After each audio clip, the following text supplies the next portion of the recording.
ओम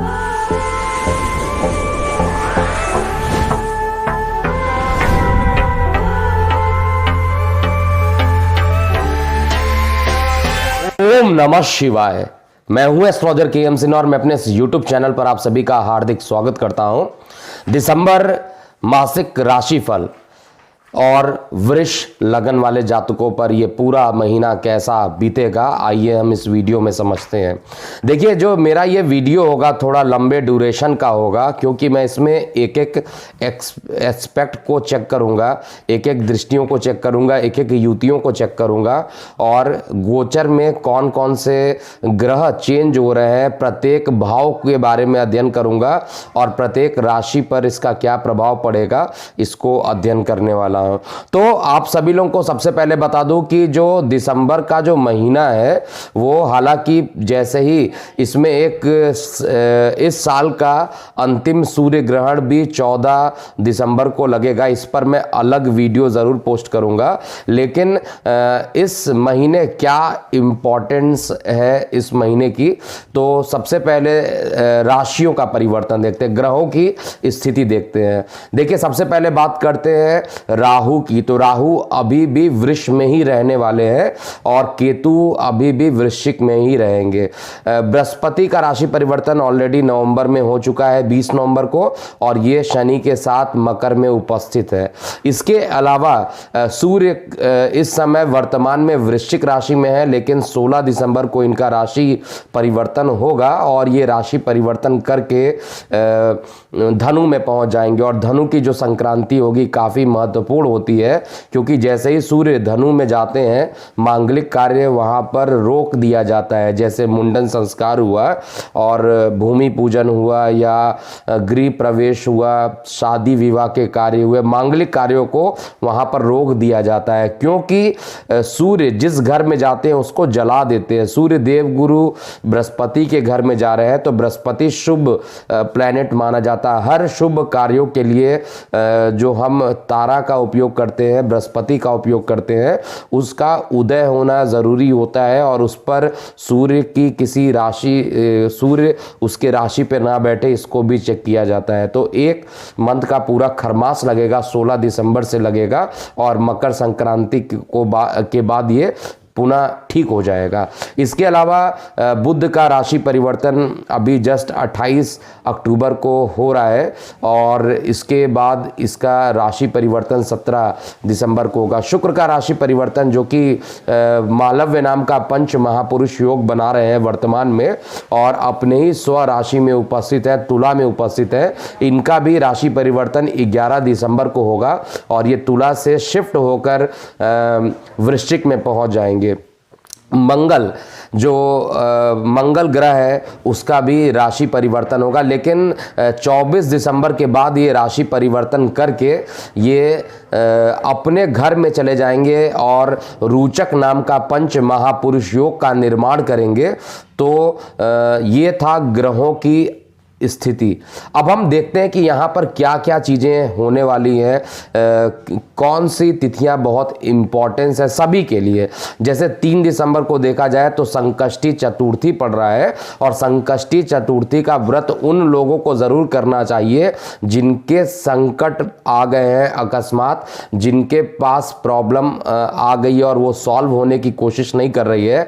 विश्वास मानिए, सूर्योदय से लेकर चंद्र उदय तक का जो टाइम होगा उसमें आपको संकष्टी चतुर्थी का व्रत रखना चाहिए और गणेश जी की आराधना करनी चाहिए, क्योंकि संकट मोचक जो है वो हनुमान जी होते हैं और गणेश जी के बिना ये अधूरे माने जाते हैं। तो गणेश जी की आराधना जरूर यहाँ पे करना चाहिए। इसके अलावा 11 दिसंबर को जो 11 दिसंबर को उत्पन्ना एकादशी भी पड़ेगी और उत्पन्ना एकादशी में ये माना जाता है कि भगवान विष्णु का का ही एक अंश उत्पन्न हुई थी, और वो जो देवी उत्पन्न हुई थी भगवान विष्णु जी के अंश से, उन्होंने एकादशी में ही जन्म लिया था, और इसीलिए इसको उत्पन्न हुई एकादशी के दिन में। तो इसका क्या महत्व है? मूर नाम का एक राक्षस था, तो उसका वध करने के लिए यहाँ पर ये उत्पन्न हुई थी, और इसमें भगवान विष्णु की शक्ति रहती है। इसलिए अगर आपके साथ कोई प्रॉब्लम चल रही है, विशेष रूप से अगर आपके ऊपर कर्ज की अधिकता हो गई है या शत्रु हावी हो चुके हैं, तो शत्रुओं के दमन करने के लिए इसका भी आपको उपवास करना चाहिए। फिलहाल हम देखते हैं कि मेष वृषभ लगन वाले, क्योंकि आज का जो वीडियो वृषभ लगन के लिए है, तो वृषभ लगन का पूरा एक एक पॉइंट को आप चेक कीजिएगा, वीडियो को स्किप मत कीजिएगा, और जो डाउट होगा प्लीज कमेंट बॉक्स में आप लिखिएगा। मैं चाहता हूं आप सभी लोगों की ज्यादा से ज्यादा मैं मदद कर सकूं, और इसके लिए हमारी टीम ने एक यूनिक प्रयास भी किया हुआ है। कस्टमाइज राशिफल सभी को जाना स्टार्ट हो चुका है। ट्रायल वर्जन जो है 1 मंथ का, जिन लोगों ने अभी भी एक्टिवेट नहीं किया वो एक्टिवेट करवा ले। और मासिक राशिफल हुआ, साप्ताहिक राशिफल हुआ, जो बाकी जगह पर उपलब्ध है, उसमें क्या होता है, उन गोचर के आधार पे एक रिपोर्ट बनाकर आपके पास आ जाता है। लेकिन जो हमारी टीम ने एक प्रयास किया है, उसमें गोचर के साथ आपकी जन्म तिथि, यानी आपका जन्म तिथि हो गया, जन्म स्थान हो गया, जन्म समय हो गया, इसको मिलाकर आपकी क्या दशा चल रही है, गोचर में क्या चल रहा है, ताकि हम अधिक से अधिक इसका जो भविष्यवाणी वर्ड यूज करते हैं, प्रेडिक्शन यूज करते हैं, वो आपके लिए सत्य साबित हो, और कोई निगेटिविटी है तो उसका उपाय भी उसमें मेंशन रहेगा। तो अभी भी अगर आपने एक्टिवेट नहीं किया है, तो हमारे व्हाट्सएप संख्या 9818318303 पर आप इसका एक ट्रायल रिक्वेस्ट जरूर आपको भेज देना चाहिए। 1 मंथ का पूरा आपको ये रिपोर्ट मिलेगा, फ्री ऑफ कॉस्ट मिलेगा। और अब हम बात करते हैं कि वृषभ में क्या होने वाला है। तो वृषभ में हम बात करते हैं प्रत्येक ग्रहों के बारे में, पहले बात करते हैं, और सबसे पहले हम शुक्र ग्रह की बात करेंगे, क्योंकि शुक्र आपका क्या है, लग्नेश है, और वर्तमान में मालव्य नाम के पंच महापुरुष योग का निर्माण कर चुके हैं। तो शुक्र की स्थिति जो है वो कहां पर इस समय है, ये आपके लगन से 6वें घर पे है, और 11 दिसंबर तक ये आपके लगन से 6वें स्थान पे रहेंगे, और पुनः ये अपना राशि परिवर्तन करके सप्तम स्थान पे पहुंचेंगे, और सप्तम स्थान शुक्र का कारक स्थान माना जाता है। जब ये कारक स्थान पे जाएंगे, शत्रु राशि में जरूर रहेंगे, लेकिन फिर भी ये अच्छा फल देने के लिए बाध्य होंगे, क्योंकि ये अपने कारक स्थान पे पहुंच रहे हैं। अभी वर्तमान की जो स्थिति है शुक्र ग्रह के लिए, आप ऐसे समझिए 11 दिसंबर तक का फल अलग होगा, 11 दिसंबर के बाद राशि परिवर्तन होगा, उसका फल अलग होगा। तो 11 दिसंबर तक जो होने वाला है, अभी भी खर्च की अधिकता बनी रहेगी, और दूर की यात्राएं भी हो सकती हैं, और किसी भी प्रकार का कहा जाए तो आर्थिक समस्याएं अभी भी गोचर में आपका लग्नेश उत्पन्न कर रहा है। और विशेष रूप से जिनको किडनी से प्रॉब्लम है, उनको अभी भी ये प्रॉब्लम कर रहा है। जिनके विवाह नहीं हो रहे थे, उनके भी मार्ग में अभी ये प्रॉब्लम कर रहा है। लेकिन जैसे ही 11 दिसंबर को इसका राशि परिवर्तन होगा, और ये अपने कारक स्थान पे चले जाएंगे, वृश्चिक में चले जाएंगे, तब जाकर ये एक अच्छा परिणाम देने के लिए बाध्य हो जाएंगे, और जो फाइनेंशियली स्थिति खराब चल रही थी उससे ये बचाएंगे, और आपकी दैनिक रोजगार के क्षेत्र में जो प्रयास कर रहे हैं उसमें भी बहुत हद तक आपको पॉजिटिविटी देखने को मिलेगा। इसके अलावा देखा जाए, क्योंकि शुक्र बैठे रोग स्थान पर है, और रोग स्थान पे बैठ के 12th हाउस को देखेंगे, तो निश्चित रूप से हेल्थ के मामले में भी शुक्र ग्रह इस समय उपयोगी नहीं है। 11 दिसंबर के बाद काफ़ी चीज़ें आपके लिए अच्छी उत्पन्न होने लगेगी, क्योंकि लग्नेश की स्थिति चेंज होगी। दूसरी बात करते हैं, राहु की बात करते हैं। राहु और राहु केतु की ऑलरेडी हम लोग ने एक बड़े वीडियो में डिस्कशन किया हुआ है। राहु केतु का राशि परिवर्तन प्रत्येक लगन पे कैसा फर्क पड़ेगा, तो इसको आप उसी में चेक कीजिए। बात करते हैं बुध प्लैनेट की, क्योंकि बुध आपकी जो लगन है उसमें ये, और मैं बताना भूल गया कि मेरे जितने वीडियोस होते हैं उसको लगन पे ही आपको देखना है। चंद्र राशि, सूर्य राशि या नाम को आधार मानकर जो जिस तरीके से देखा जाता है उस मेथड से आपको नहीं देखना चाहिए। तो यहाँ पर जो बुध प्लैनेट होता है, एक तो द्वितीयेश होता है आपका, और साथ में एक पंचमेश होता है, और अत्यंत योग कारक होता है। नवम पंचम त्रिकोण का मालिक होकर ये वर्तमान में सप्तम स्थान पे बैठे हुए हैं, तो एक अच्छा योग का निर्माण जरूर कर रहे हैं। और ये इसका राशि परिवर्तन 17 दिसंबर को जाकर होगा। तो 17 दिसंबर से पहले पहले तक का जो परिणाम होगा बुध के कारण, आपको धन जो होगा दैनिक रोजगार के क्षेत्र में बुध ग्रह जो होगा वो आपको पॉजिटिविटी देगा। दैनिक रोजगार के क्षेत्र में किया गया प्रयास जो होगा वो सार्थक रहेगा। और बिजनेस पार्टनरों से भी अगर कुछ अनबन चल रही थी तो वो इस ड्यूरेशन में सही हो जाएगा, लेकिन केवल 17 दिसंबर तक का टाइम अच्छा है, क्योंकि उसके बाद शिक्षा के जो स्थानपति हैं और धन के जो स्थानपति हैं, यानी ये जो बुध प्लैनेट है वो अष्टम में चले जाएंगे। अष्टम का मतलब ही होता है क्या, रुकावटें उत्पन्न करना, ऑब्स्टेकल्स का घर होता है। तो जब ये अष्टम में चले जाएंगे तो शिक्षा संबंधित रुकावटें हो जाएंगे, प्रेम प्रसंग में निराशा हाथ लगने लगेगी, और साथ में धन संबंधित भी समस्याएं उत्पन्न हो जाएंगी। और जिनको नर्वस सिस्टम की प्रॉब्लम है वो नर्वस सिस्टम की न्यूरोलॉजिकल प्रॉब्लम बढ़ जाएगी। तो 17 दिसंबर तक का टाइम तो आपके लिए अच्छा है, लेकिन एक चीज़ कन्फर्म है कि जैसे ही शुक्र अच्छा होगा वैसे बुध खराब हो जाएगा। लेकिन आपका लग्नेश अच्छा है और बाकी दूसरे प्लैनेट खराब हो तो लग्नेश को ही प्रायोरिटी आप दीजिए। यानी ओवरऑल कष्ट तो देगा लेकिन बहुत ज़्यादा आपको नुकसान यहाँ पर नहीं पहुँचाने वाला है, क्योंकि आपका लग्नेश लगन में कारक सप्तम स्थान पे कारक स्थान पे बैठेगा। तो 17 तारीख के बाद काफ़ी चीज़ें पॉजिटिव आपके अंदर देखने को मिलेगी। इसके बाद हम बात करते हैं सूर्य का। तो सूर्य वर्तमान में वृश्चिक राशि में उपस्थित है, और वृश्चिक राशि में ये बुध और केतु के साथ युक्ति बनाकर बैठे हुए, जिसके कारण पारिवारिक उलझनें जरूर उत्पन्न हो रही होगी वृष लगन वाले जातकों के लिए।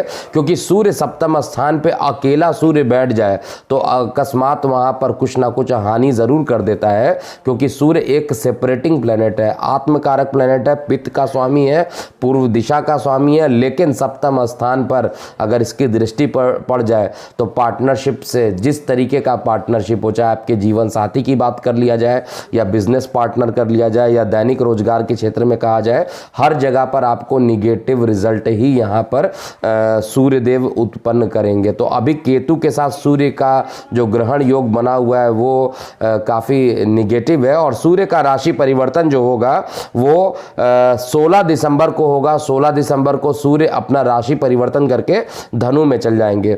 तो 16 दिसंबर तक की जो कंडीशन है ये भी बहुत अच्छी नहीं मानूंगा। 16 दिसंबर तक तो जीवन साथी से प्रॉब्लम क्रिएट करेगा और साथ में पार्टनरशिप में प्रॉब्लम करेगा। लेकिन अष्टम में जब सूर्य चला जाएगा, हालांकि मैं बार बार आप लोगों को ये बताता हूं कि सूर्य को अष्टम का दोष नहीं लगता है, लेकिन सूर्य देव जब अष्टम स्थान पे पहुंच जाएंगे तो उस कंडीशन में वाणी का उग्र होना तेज हो जाएगा। किडनी या लीवर में स्टोन की समस्याएं अगर होंगी तो उसको बढ़ा देगा, और साथ में परिवार में जो खुशी का माहौल था उसको भी बिगाड़ देंगे सूर्य देव। तो यहाँ पर प्रॉब्लम रहेगा। और सबसे बड़ी चीज़ है कि सूर्य देव आपके पंचमेश होते हैं, चतुर्थेश होते हैं, और चतुर्थेश जब अष्टम में चले जाएंगे तो सुख संपत्ति में भी ऑब्स्टेकल डेवलप करेंगे। अगर कोई भूमि वाहन मकान खरीद रहे हैं तो खरीदते खरीदते आप वहाँ पर कुछ रुकावटें उत्पन्न हो जाएंगी, क्योंकि सूर्य अष्टम में चला जाएगा और आपके गले वाले पोर्शन में भी कुछ प्रॉब्लम करेगा। कोरोना काल चल रहा है इसलिए आपको यहाँ पर विशेष ध्यान देना चाहिए। और सूर्य के बाद हम बृहस्पति देव की बात करते हैं। देखिए बृहस्पति देव पूरे महीने शनि के साथ ही रहेंगे। आपके लगन से इनका गोचर नवम स्थान पर होगा, और जैसे ही ये मकर राशि में उपस्थित है, हालांकि ये कारक भाव में है, बृहस्पति देव कारक भाव में उपस्थित है, नीच के हैं, लेकिन यहाँ पर नीच भंग करके बैठे हुए हैं। फिर से मैं बता दूं, देवगुरु बृहस्पति आपके भाग्य में है, नीच के हैं, लेकिन नीच भंग करके बैठे हैं, इसलिए आपको यहाँ पर एक अच्छा परिणाम देंगे। आपकी मेहनत ज़्यादा यहाँ पर बढ़ जाएगी, मेहनत आपको काफ़ी करना पड़ेगा और लंबे टाइम तक। ऐसा नहीं है कि मैं बोल दूं केवल इसी महीने करना होगा, आगामी 5-6 महीने तक मैं देख रहा हूं कि मेहनत ज़्यादा आपको करना पड़ेगा। और जब तक शनि और गुरु साथ में है तब तक आपको मेहनत के लिए रेडी रहना चाहिए। छोटे भाई बहनों का सहयोग आपको ज़रूर यहाँ पर मिलेगा, क्योंकि बृहस्पति देव अपनी उच्च दृष्टि से तृतीय स्थान को देखेंगे तो नेम फेम भी बढ़ाएंगे। लेकिन कंडीशन क्या है, मेहनत कराने के बाद नेम फेम आपका बढ़ेगा, तो मेहनत के लिए आप तैयार रहिए। और शनि बृहस्पति की जो पंचम दृष्टि है वो लगन पर पड़ेगी, राहु पर पड़ेगी, तो लगन पे दृष्टि पड़ना एक अच्छा इंडिकेशन यहाँ पर रहेगा। लगन में पड़ने के कारण आपको जो मानसिक पीड़ा उत्पन्न हो रही थी, राहु आपको जो भ्रमित कर रहा था, उसमें भ्रमित होने से देवगुरु बृहस्पति यहाँ पर रोकने का काम करेंगे। और साथ में जो नवम दृष्टि होगी वो पंचम त्रिकोण में पड़ेगी, तो पंचम त्रिकोण में पड़ने के कारण जो भी निगेटिविटी शिक्षा में विद्यार्थियों में उत्पन्न होने वाली थी उसको ये रोकेंगे और शिक्षा के प्रति अच्छा परिणाम देवगुरु बृहस्पति यहाँ पर देने वाले। कारक स्थान पे बैठ के कारक स्थान को देखना तो एक अच्छा योग माना जाता है। तो बृहस्पति देव निश्चित रूप से वृषभ लगन के लिए, हालांकि मारक प्लेनेट होते हैं लेकिन कारक भाव में बैठे हो तो मारकत्व को कम कर देते हैं, इसलिए अच्छा परिणाम देने के लिए बाध्य रहेंगे। शनि देव की बात किया जाए, देखिए शनि देव जो है वो पूरे महीने अभी भी आपके लगन से नवम स्थान पे रहेंगे और इसकी जो तीसरी दृष्टि होगी वो सीधे मंगल से ये युति करेंगे। और मंगल के साथ शनि की युति होने के कारण इनकम के क्षेत्र में प्रयास अगर आप कर रहे हैं तो कुछ रुकावटों के बाद आपके काम तो बन जाएंगे, लेकिन मेहनत यहाँ पर अत्यधिक करना पड़ेगा। और शनि जिस चीज़ को देखते हैं, जहाँ पर बैठते हैं, उस चीज़ में डिले कर देते हैं।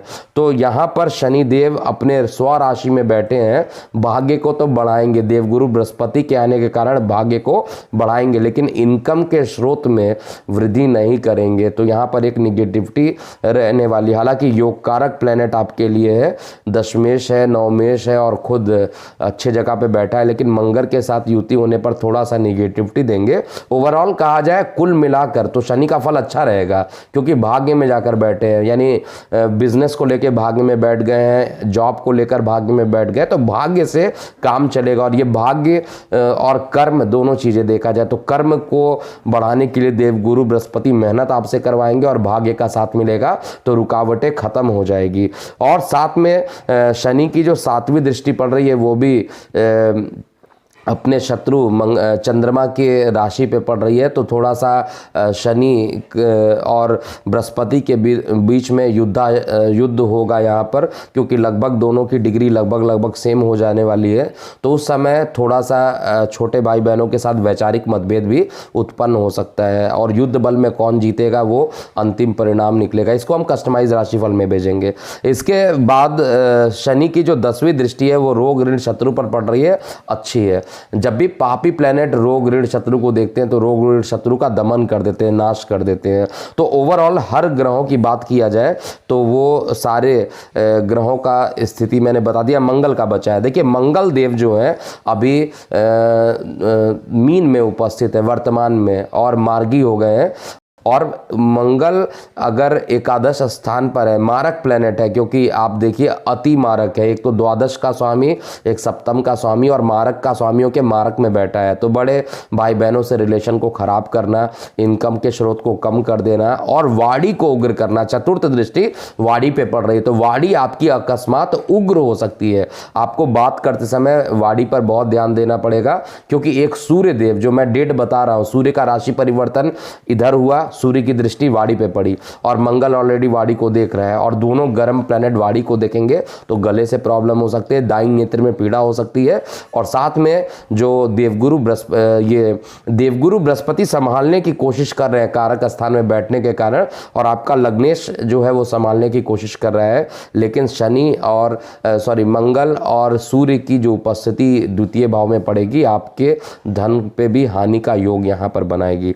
मंगल की 7वीं दृष्टि दृष्टि सप्तम स्थान पे पड़ेगी, शत्रु दृष्टि से देखेगा और अपने परम शत्रु बुध को देखेगा, तो निश्चित रूप से मंगल यहाँ पर अमंगल का ही काम करने वाले हैं। तो इसलिए मंगल बहुत ज़्यादा अच्छा नहीं करेंगे। बस एक जो 8वीं दृष्टि पड़ रही है वो रोग ऋण शत्रु पे पड़ रही है, वो एक पॉजिटिविटी मैं मान के चलूंगा।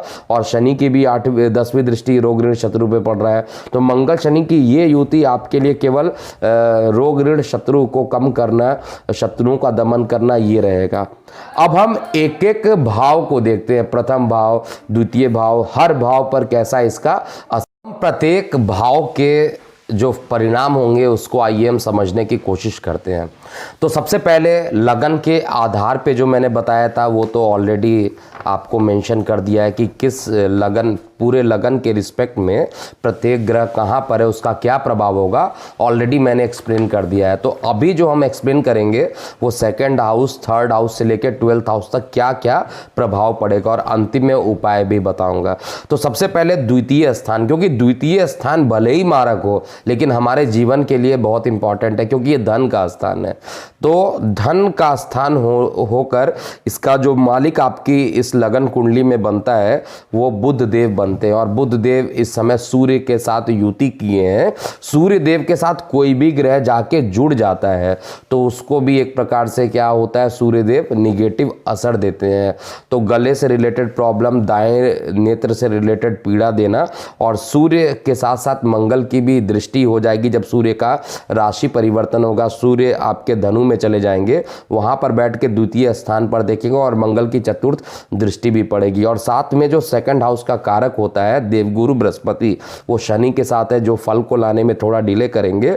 और 2nd हाउस का कारक जो है वो बुध खुद सप्तम स्थान पे बैठेंगे, तो वो भी एक प्रॉब्लम, और अष्टम में जाएंगे तो रुकावट लाना। तो द्वितीय भाव यानी धन के मामले में वृषभ लगन वालों की ये पूरे महीने में मिला जुला असर आपको देखने को मिलेगा। ओवरऑल मैं पॉजिटिव नहीं मान के चलूंगा, निगेटिव इफेक्ट मुझे ज़्यादा दिखाई देता हुआ प्रतीत हो रहा है। अब तृतीय भाव की बात करता हूं, 3rd हाउस पर कैसा प्रभाव पड़ेगा। देखिए 3rd हाउस में क्या होने वाला है। 3rd हाउस का मालिक चंद्रमा है, और 3rd हाउस जो होता है पराक्रम का होता है, छोटे भाई बहनों का होता है, आपके कॉन्फिडेंस का होता है। तृतीय भाव पर शनि और गुरु दोनों की दृष्टि पड़ रही है। सबसे पहले देखा जाए शनि की भी दृष्टि है और गुरु की भी दृष्टि, और किसी ग्रह की दृष्टि यहाँ पर नहीं पड़ रही है, ना ही राशि परिवर्तन करके किसी ग्रह की दृष्टि यहाँ पर पड़ने वाली है। हालांकि मंगल का राशि परिवर्तन 24 दिसंबर को जब होगा, तब मंगल आपके लगन से द्वादश में चले जाएंगे और वहाँ पे बैठ के चतुर्थ दृष्टि से तृतीय स्थान को देखेंगे। तो तृतीय स्थान पर देखने के कारण आपको 24 दिसंबर के बाद कुछ ज़्यादा प्रॉब्लम होने की संभावना है।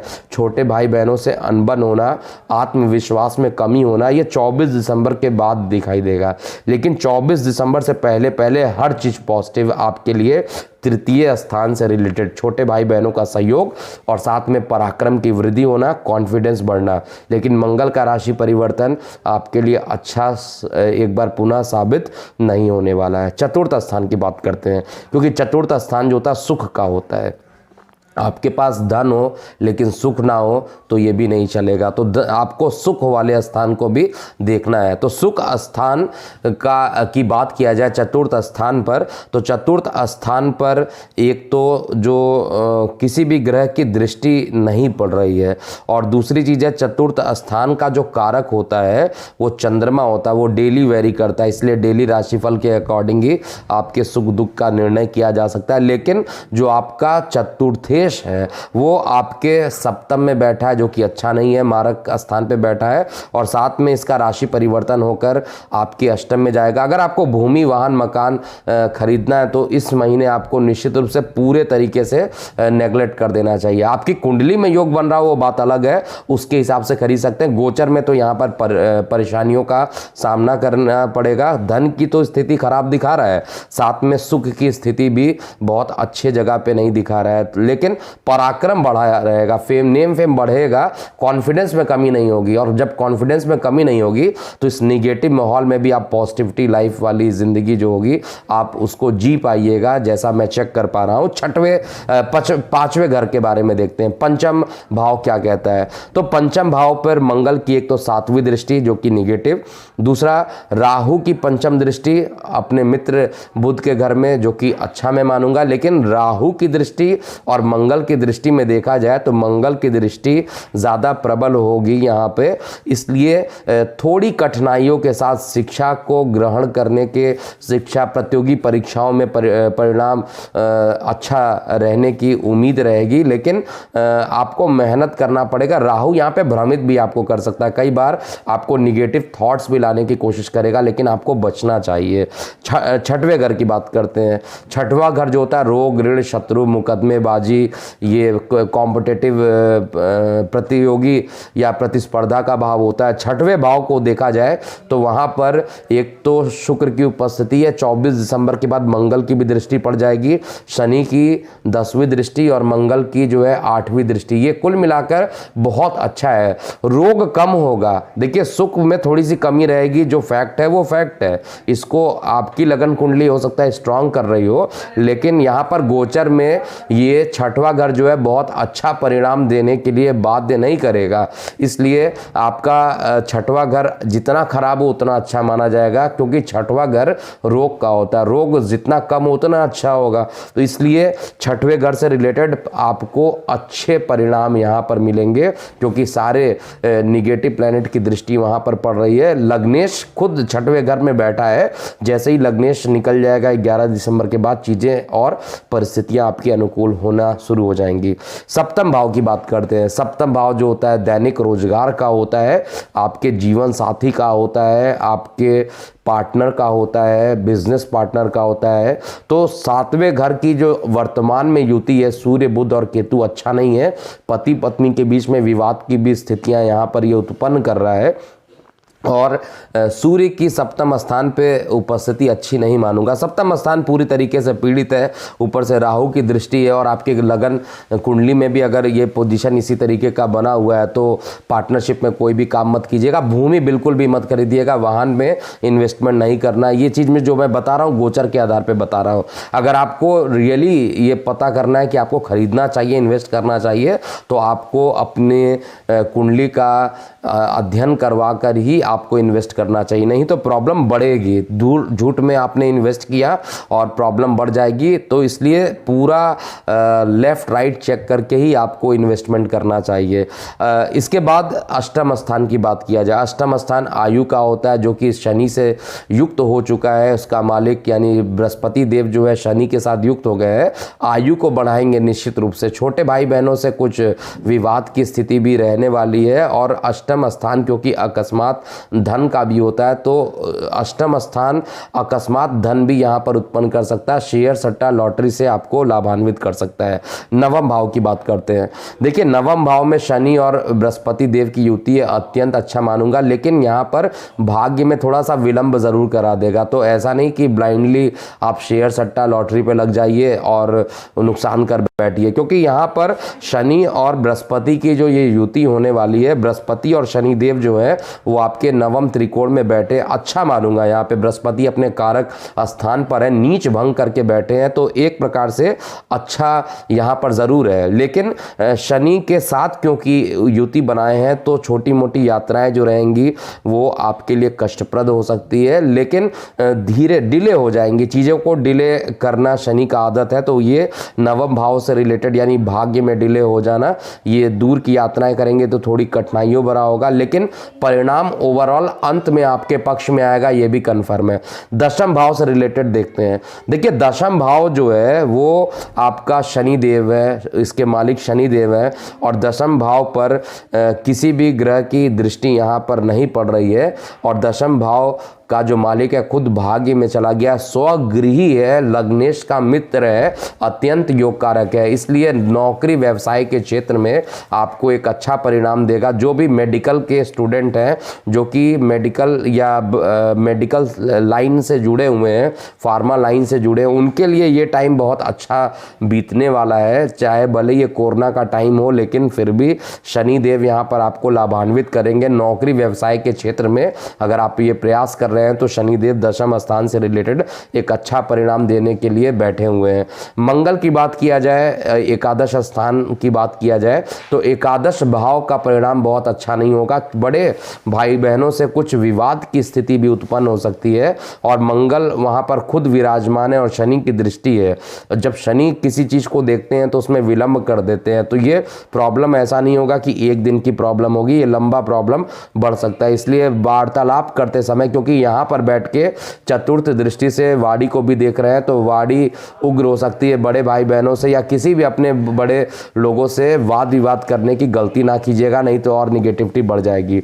अब हम द्वादश स्थान की बात करते हैं। देखिए, द्वादश स्थान विदेशों का होता है, तो विदेशों से आपको लाभान्वित करेगा। ऑनलाइन कोई काम करते हैं उसमें पॉजिटिव चीजें आपको मिलेंगी। साथ में आपका अस्पतालों से रिलेटेड जो खर्च है वो भी थोड़ा बढ़ेगा, वो भी विशेष रूप से माता के अस्पताल पे खर्च दिखना, या छोटे भाई बहनों का पर अस्पतालों के खर्च उत्पन्न हो जाना अकस्मात, ऐसा मुझे दिखाई दे रहा है।